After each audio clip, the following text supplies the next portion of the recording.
Right, I'm going to begin, guys, by saying you must have been so thrilled when you found out from Armando that you didn't have to put on accents for this project. That must have been a bit of a... It's a weird thing that people get distracted by that. If we'd had Russian accents, we would have been speaking our second language. None of these people are speaking a second language, so Russian accents would have sent completely the wrong message. I think Steve was relieved, and I think a lot of people have read in interviews that he was relieved, and that's kind of where that question's springing from. But no, I'm from Newcastle, and Svetlana was not a Geordie.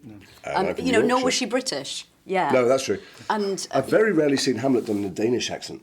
Yeah. And so I suppose we wanted to honour the where they were from in they're their from society. all over the Soviet Union. They're and from very all different over. classes as well. Yeah, very different.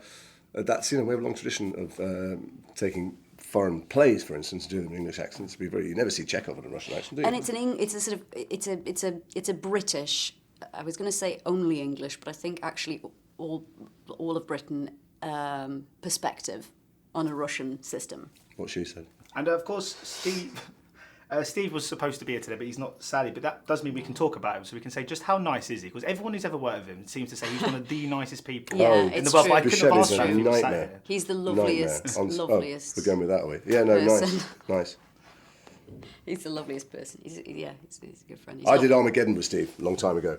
It's a very different experience. Spent a lot of time laying that ghost to rest. Yeah.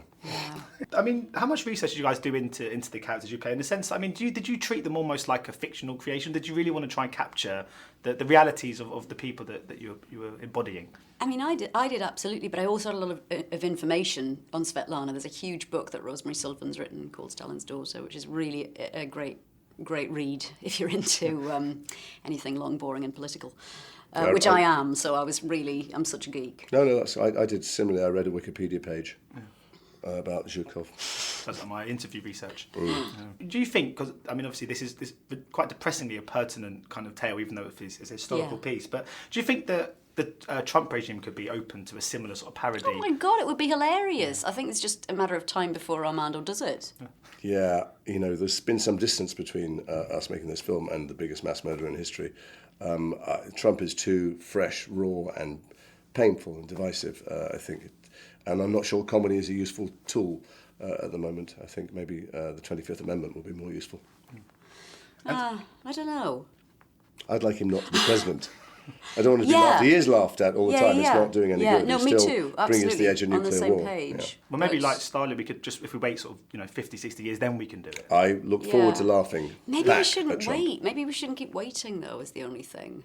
Because he's still in the He's Oval made fun Office. of every day. It's late just night horrendous. makes fun of him. We all make fun of Trump. Someone needs to remove him from office. Then we can laugh. And Jason, obviously, I mean, you're in Star Trek Discovery at the moment, which has been met with such a wonderful reaction from fans. With projects like that, you must be so thrilled that it's been received by Trekkies in such a warm way. Because I guess with things like that, it's really for the fans, isn't it? Do you know, I know it's an embarrassing, terrible secret to give away, but we love our job. Our job is when we dress up in funny clothes, none funnier than Zhukov's 7,000 medals, and go and pretend to be other people.